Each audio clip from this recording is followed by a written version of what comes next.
বিসমিল্লাহির রহমানির রহিম। হে সমস্ত জগতবাসী, আজ আপনাদের সামনে যে আলোচনাটি নিয়ে আসলাম, এই আলোচনাটি অনেক ব্যক্তি আমাকে বলেছেন যে আপনি এ সম্পর্কে কিছু আলোচনা করুন, যাতে করে আল্লাহর ধন হারিয়েছি আবার যেন ফিরে পাই। সে আলোচনাগুলো কি দেখেন,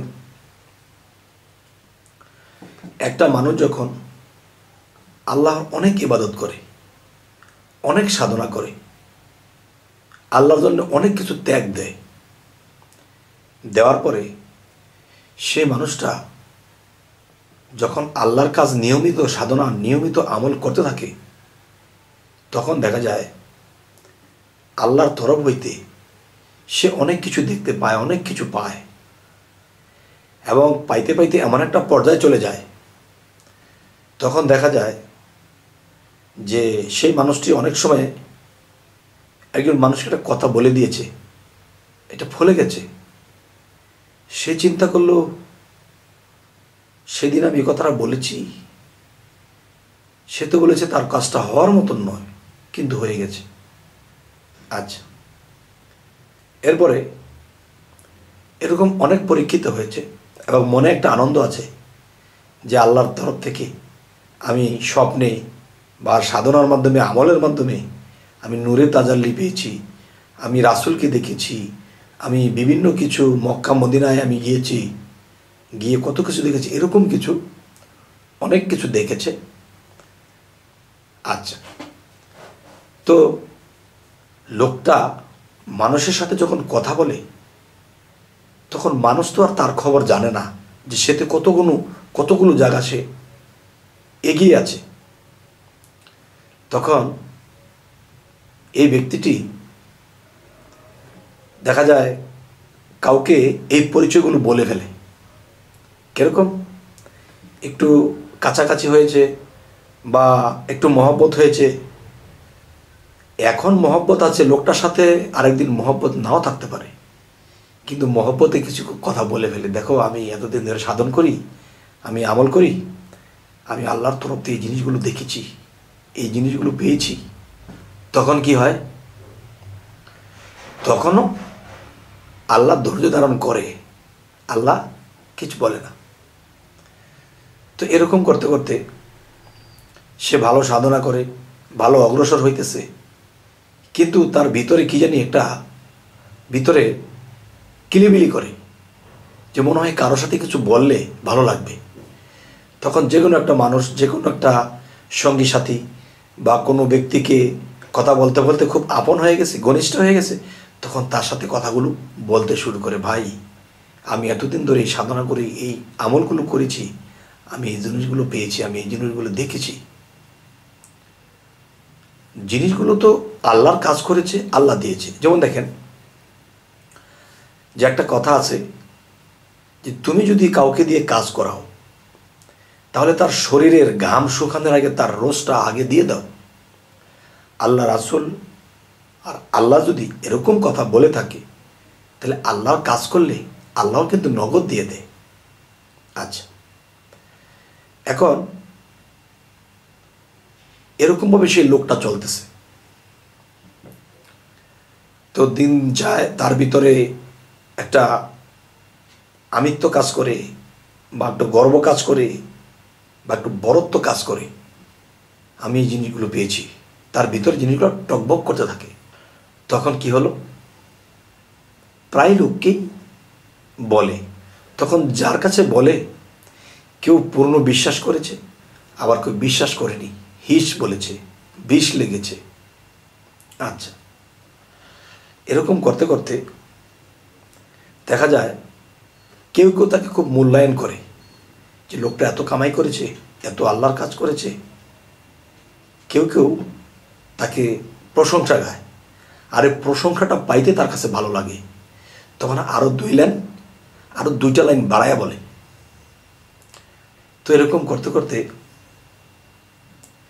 তখন কি ঘটনা হয় জানেন? বুঝবেন, আল্লাহ পৃথিবীতে বান্দাদেরকে সৃষ্টি করেছে। বান্দা কি? বান্দা হলো গোলাম, আল্লাহর গোলাম। এখন এই গোলাম যখন আস্তে আস্তে আল্লাহর কর্মগুলা করে প্রেম ভক্তির সাথে সাধনা করে, তখন আল্লাহ কিন্তু তাকে আস্তে আস্তে বন্ধুত্বের হাত বাড়ায়। যেমন হযরত মুহাম্মদ সাল্লাল্লাহু আলাইহি সাল্লামকে বন্ধু বলেছে, অন্য অন্য নবীদেরকে বন্ধু বলেছে, বর্তমানে ওলিয়া উলিয়াদেরকে বন্ধু বলে। তাহলে যখন বন্ধুর হাত বাড়ায় তখন দেখা যায় তার ভিতরে দিন দিন একটু অহংকার হয়েছে, আর সে কি করেছে কি পেয়েছে তা বলতে ভালো লাগে, এরকম মানুষ ধরে ধরে বলে। হঠাৎ করে দেখা যায় যে আমলের স্বাদ লাগে না, এই আমলের মধ্যে যে একটা প্রেম জাগতো, চোখে পানি আসতো, এটা আর আসে না। এর কারণ কি জানেন? আপনি প্র্যাকটিক্যাল, আপনি বাস্তব জগতে হয়তো 15-20 বছর বয়সে কোনো মেয়েকে আপনি ভালোবাসেন, আবার মেয়েটিও আপনাকে ভালোবাসে, কিন্তু এই ভালোবাসাটা গোপনে চলছে, উভয়কে ভালোবাসে। এখন তার সাথে যে আপনার ভালোবাসা আছে এটা দুইজনে জানেন, আর কেউ জানে না, আরেক আল্লাহ জানে। তখন সেই বন্ধুর কথা, সেই বান্ধবীর কথা আপনি প্রতিবেশীর সাথে আলাপ করেন যে আমার প্রেমিকা খুব ভালো, আমাকে আজকে এটা দিছে, আজকে এই কথাটা বলছে, আজকে এই সুন্দর একটা জিনিস আমাকে উপহার দিয়েছে। তখন এই কথাগুলো সে যে প্রায় প্রায় মানুষকে বলে, তার বান্ধবীর কানে এঁটে গেছে। বান্ধবীর কানে যখন এঁটে গেছে, কিরে আমরা একটা গোপনে সম্পর্ক রেখেছি, সে বলে বেড়ায় আমি তার সাথে আর কথা বলবো না। তখন তার বান্ধবী পলায়ন করেছে। আচ্ছা, আল্লাহ সমস্ত বান্দাদেরকে সৃষ্টি করেছে। এখন আল্লাহ যখন দেখে কারো কর্ম, প্রেম ও ভক্তি সাধনা দেখে, তখন আস্তে আস্তে আল্লাহ তার দিকে বন্ধুত্বের হাত বাড়ায়। আর সেই মুহূর্তে সেই ব্যক্তি যদি মানুষকে বলে ফিরে আমি সাধনা করেছি, আমার আল্লাহ এটা দিচ্ছে, আমি এটা দেখছি, এটা আমি এটা পাইছি, তখন কি হয়? আল্লাহ তার থেকে দূরে চলে যায়, অন্ধকার হয়ে যায়, সে সাধনা করে আর কিছু পায় না। যখন কিছু পায় না তখন তো হায় হায় করে, কিরে আগে তো অল্প সাধনা করলে কত কিছু পাইতাম, কত কিছু দেখতাম, এখন কেন দেখি না? তখন বসে বসে কাঁদে। কাঁদলে কি হবে? সে ছিল মধুময়, সে ছিল প্রেমিক, সে ছিল দয়াময়, সে তো এখন কাহার হয়ে গেছে। তুমি তার গোপন কথাগুলো মানুষকে বলে দাও। আচ্ছা, তখন সে মাস যায়, বছর যায়, এখন আর সেরকম কিছুই পায় না। মনটা নষ্ট হয়ে গেছে, আর কি করলাম, মনে হয় মানুষকে এগুলো বলেছি এই জন্য হারিয়েছি। কথাটা ঠিক, আল্লাহর গোপন বস্তু গোপনেই রাখতে হয়, প্রকাশেরটা প্রকাশ্যেই চালাতে হয়। তো এখন আমি যে কথাটি আপনাদেরকে বলতে চাচ্ছি, যে এই যে কথাগুলা, এখন আমার পাওয়া ধন, আমার বুকের ধন আল্লাহর তরফ থেকে পেয়েও আমি হারিয়ে ফেলেছি। এখন আজকের আলোচনাটি হলো সেই হারানো ধন, সেই আল্লাহর ধন আমি আবার কি করে ফিরে পাব। আজকে হবে সেই কথা। আচ্ছা, ফিরে পাওয়ার জন্যে যেই জিনিসগুলো করতে হবে সেগুলি বলবো ইনশাল্লাহ, মনোযোগ সহকারে শুনবেন। সেই বিষয়গুলো হলো, দেখুন, যে আপনি আল্লাহর ধন পাওয়ার আশা বাদ দিবেন। আল্লাহর নূর দর্শন পাবো, রাসূলের দর্শন পাবো, আল্লাহ আমাকে এটা সেটা দিবে, সমস্ত চাওয়া ত্যাগ করে দিবেন মন থেকে। রাতের গভীর যখন হবে 1:30 2টা, এই গভীর রজনীতে আল্লাহ কি বলে, পৃথিবীর সমস্ত অফিস আদালত যখন সন্ধ্যার আগে আগে বন্ধ হয়ে যায়, আর রাতের যখন গভীর হয়, তখন আমি চৌথ আসমানে আমার সিংহাসনে বসি এই পৃথিবীতে কে আমার কাছে কি চায়, কার কি দরকার, কার কি নালিশ আছে, সমস্ত কিছু আমি শুনি এবং তাদের এই ফয়সালা দিয়ে থাকি। তাহলে আমি বলবো যে আল্লাহ যদি ফয়সালা দিয়ে থাকে, সেটা কখন? রাতের গভীরে। তখন রাতের গভীরে উঠে আল্লাহ নামের জিকিরটা অন্তরের অন্তঃস্থল থেকে চোখের পানির সাথে জিকির করবেন। মনে করবেন আল্লাহ আপনার সামনে দাঁড়িয়ে আপনার এই জিকিরগুলো শুনতেছে, দেখতেছে। দেখেন, একটা যত পাষাণ্ড মানুষই হোক, তাকে যখন মহব্বতে ডাকা হয়, ডাকতে ডাকতে আজকে ডাকছি, কালকে ডাকছি, পরশু ডাকছি, যত কঠিন লোকই হোক, একটা সময় তার মনটা নরম হবে। নরম হয়ে তখন সে আপনার ডাকে আবার সাড়া দেবে। দেখেন, আল্লাহ তো আপনার প্রতি কাহার হয়ে গেছে, রাগান্বিত হয়ে গেছে। তখন আপনি রাতের 2টা বাজে উঠে আল্লাহর জিকির করলেন, সরাসরি আল্লাহকে সিজদা করলেন এবং আল্লাহকে ভেবে কিছুক্ষণ কাঁদলেন। এরপরে হাত দুটো তুলেছেন, হে আল্লাহ, তোমার কাছে আমি কিচ্ছু চাই না, আমি শুধু একটা জিনিস চাই। সেটা হলো কি, আমি যে কিছু ভুল করেছি, আমি যে আবেগের বশে, অহংকারের বশে আমি কাউকে এই কথাগুলো বলে ফেলেছি, আমি তওবা করছি, আমি আর কখনো কাউকে বলবো না। হে আল্লাহ, আপনি আমার আগের জায়গাটা ফিরিয়ে দিন।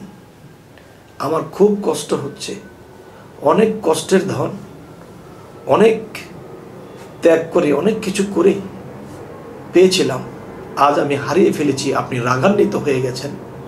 হে আল্লাহ, আমি কিচ্ছু চাই না, আমি চাই আমাকে ক্ষমা করে দেওয়া হোক। হে আল্লাহ, আমি তওবা করছি, তওবায়ে নসুয়া পাঠ করছি, নাসুয়ার মতো আমি পাঠ করতেছি, আমি জীবনে কখনো কাউকে বলবো না, আমাকে আগের জায়গায় তুলে ধরো। হে আল্লাহ, আমাকে ক্ষমা করো। আজকে করছেন, কালকে করছেন, পরশু করছেন, তার মানে একটা খটখটা শক্ত মাটি, এই মাটিটা দিয়ে কিন্তু কখনো কোনো কিছু বানানো যায় না। এটাতে কিছু বানাতে হলে এটাকে ভিজিয়ে খামির বানাতে হবে, এরপর এটা দিয়ে টিপে টিপে কিছু বানাতে পারবেন। ঠিক আল্লাহ আপনার উপর রাগান্বিত হয়ে গেছে, শক্ত খটখটে হয়ে গেছে, এখন এটা দিয়ে কিছু হচ্ছে না। তখন আপনি কি করবেন?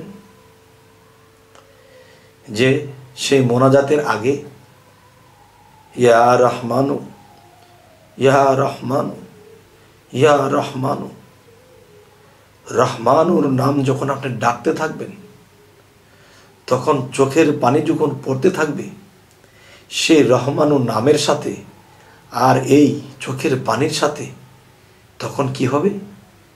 আল্লাহ যে শক্ত খটখটে মাটির মতো হয়ে গেছে, তখন সেটার মধ্যে যখন চোখের পানিগুলো পড়বে, ইয়া রহমান ও নামের যে দয়ার জিনিসটা সেখানে লেগে যাবে, তখন আল্লাহর যে হৃদয় সেটা নরম হয়ে যাবে। 1 দিন, 2 দিন, 10 দিন, 1 মাস, আমার মনে হয় না যে 21 দিন পার হবে, যে 21 দিন আগেই দেখবেন ইনশাআল্লাহ আল্লাহ ওইদিকে 4th আসমানে বসে, আল্লাহর সিংহাসনে বসিয়া আল্লাহ বলতেছে, কিরে ফেরেশতারা, আমাকে এরকম মধুর কণ্ঠে চোখের পানির সাথে কি যেন ডাকে, কি চায় সে? তখন বলেছে আল্লাহ, এই যে ব্যক্তিটা আপনার সাধনা করেছে, আপনার আমল করেছে, সে যতটুকু উঠেছিল এর থেকে বেশি নিচে পড়ে গেছে, সে ভুল স্বীকার করতেছে, তার ভুলের কারণে সে আজ ক্ষমা চাইতেছে।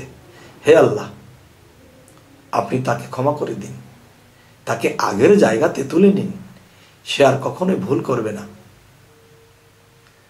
তখন আল্লাহর হৃদয় তো আগে থেকে নরম হয়ে আছে, তখন রহমতের ফেরেশতারা যখন এই কথাগুলো বলল, তখন আল্লাহর হৃদয় একেবারে ঠান্ডা হয়ে গেছে। সুবহান আল্লাহ। তখন আল্লাহ কি বলে, হে ফেরেশতাগণ, আমি তোমাদেরকে সাক্ষী রেখে বলছি, আমার এই বান্দাকে আমি ক্ষমা করে দিয়েছি, তাকে আগের স্টেপে তুলে আনবো। সুবহানাল্লাহ, আলহামদুলিল্লাহ, আলহামদুলিল্লাহ। হে জগতবাসী, আমাকে কেউ জিজ্ঞাসা করেছিলেন যে আল্লাহর সাধনা, আল্লাহর আমল করে অনেক কিছু পাওয়ার পরে যদি মানুষ হারিয়ে ফেলে কোনো ভুলের কারণে, তাহলে এগুলো আবার ফিরে পাওয়ার রাস্তা কি, ফিরে পাওয়ার কামটা কি, সেই কাজকামটা আমাকে বলে দিন, সেই বিষয়টা কিভাবে কি করতে হবে। তখন আমি আপনাদের সামনে এই আলোচনাগুলো তুলে ধরলাম। আল্লাহ কি বলেছে? আমি দয়াশীল, আমি মায়াশীল। কেউ যদি আমার জন্য চোখের পানি ফালায়, সেই চোখের পানি আমি বিফল যাইতে দিই না, এর ফলাফল 2 দিন আগে পরে সে পাবেই। এই পৃথিবীর সমস্ত সাগরের পানি যদি আল্লাহকে দেওয়া হয়, কাজ হবে না। চোখের থেকে যে 2 ফোঁটা পানি পড়েছে, এই 2 ফোঁটা পানি আল্লাহর কুদরতি চরণে যদি দিয়ে দিতে পারি, আর আল্লাহ যদি একবার খুশি হয়ে যায়, এই জীবন ধন্য, আর কিছুই চাওয়ার নেই। তবে হে সমস্ত জগতবাসী, যিনি আমাকে এরকম একটা কথা জিজ্ঞাসা করেছিলেন, আল্লাহর ধন পাওয়ার পরে এখন এটি ফিরে পাওয়ার কি রাস্তা, এর চেয়ে বড় রাস্তা আমার কাছে নেই, আমি আপনাদের কাছে পেশ করলাম। একজনে জিজ্ঞাসা করেছে, আমি লক্ষ জনের সামনে তুলে ধরলাম। আপনাদের সামনে যে কথাগুলো বললাম, আপনাদের কি অন্তর্গত হলো, মনোগত হলো? যদি হয়ে থাকে আলহামদুলিল্লাহ। আর আমাদের চ্যানেলে যদি আপনারা নতুন হয়ে থাকেন, অবশ্যই সাবস্ক্রাইব করে নেবেন, পরবর্তী ভালো আলোচনাটুকু যেন আপনাদের সামনে পৌঁছে দিতে পারি। তো সকলেই ভালো থাকবেন। আল্লাহ হাফিজ।